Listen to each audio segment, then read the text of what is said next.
If organized religion is not the problem, then what is the problem? Well, first I want to make a distinction between organized religion and institutional religion, because I think it's institutional religion which is the problem. But before I do that, I want to make a distinction between two words, religion and fascism. And it may seem odd to put those next to each other and maybe slightly provocative, but when I unpack those, I think you'll understand why. And then once I've done that, I will talk to you about the difference between organized religion and institutional religion.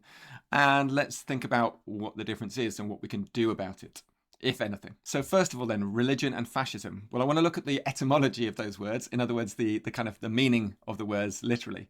So if you think of the word religion, it's got that ligio bit in the middle of it. And the word ligio might make you think of the word ligament. And the ligament in the body, of course, holds bits of our bodies together, bone to bone, as it were.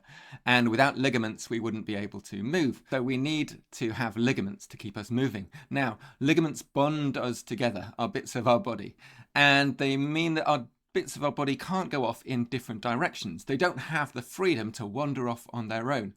And that's a type of freedom many of us want, right? We want to wander off. We want to just disappear from society. It's tempting to just head for the hills with a crate of beans and a rifle and leave everyone else to whatever this mess is.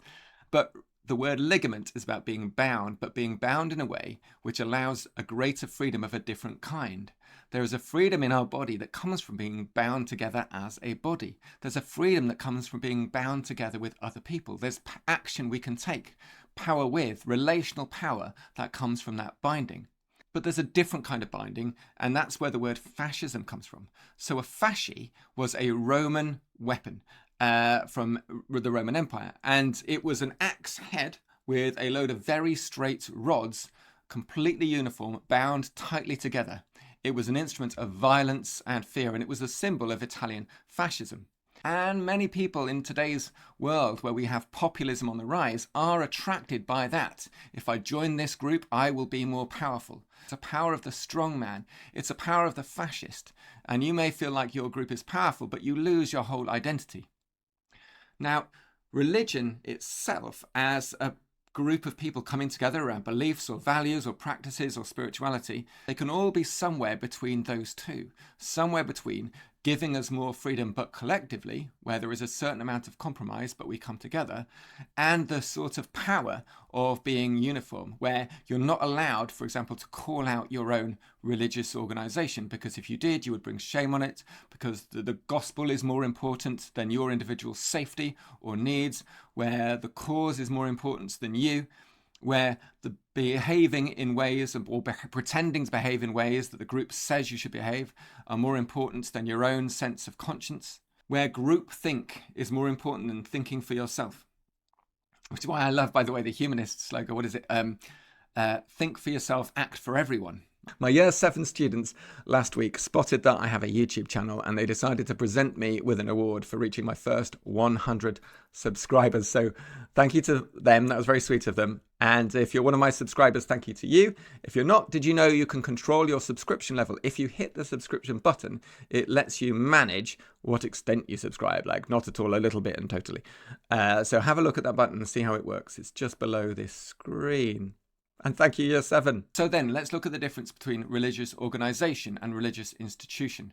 And I'm talking culturally now. Organization is the building of relationships. You can talk about unions as being organized. You can organize a party. You can organize a trip to the seaside. Being organized is simply working with others to get stuff done. That can be a time-limited thing. But the longer term your organizing of people is, the more likely it is to become institutional rather than organized.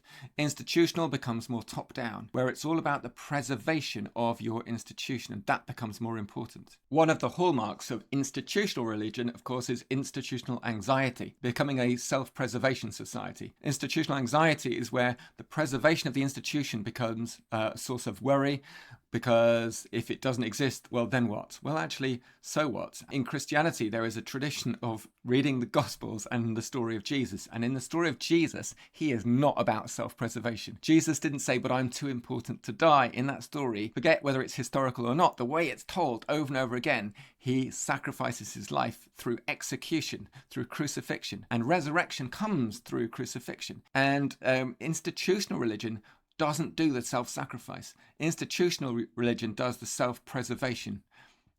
And I would argue that institutions that do that have already lost their purpose. Looking at this outside of a religious context, there's a book by John Kay called Obliquity, and he talks about institutions achieving things that they need obliquely.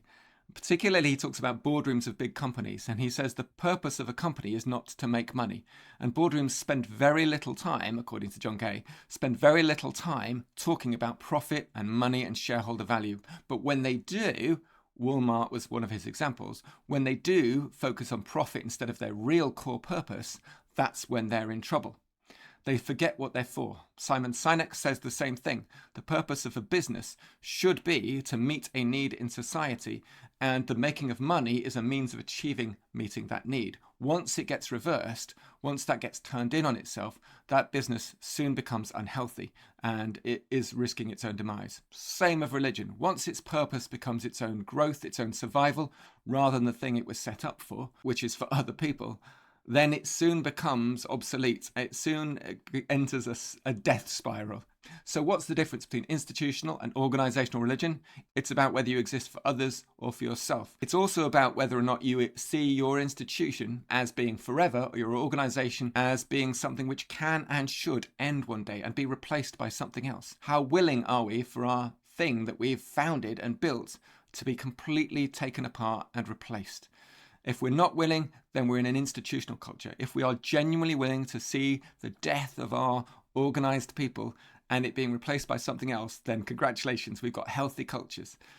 Otherwise, we're just building awful monuments. Buddhism has something to teach all religions, I think, in this, because Buddhism teaches non-attachment and impermanence in terms of the impermanence of the self, that there is no such thing as the permanent self. But the same thing can be said of institutions, that we should be talking about the impermanence of institutions, and that the idea that we can have immortal institutions is an illusion.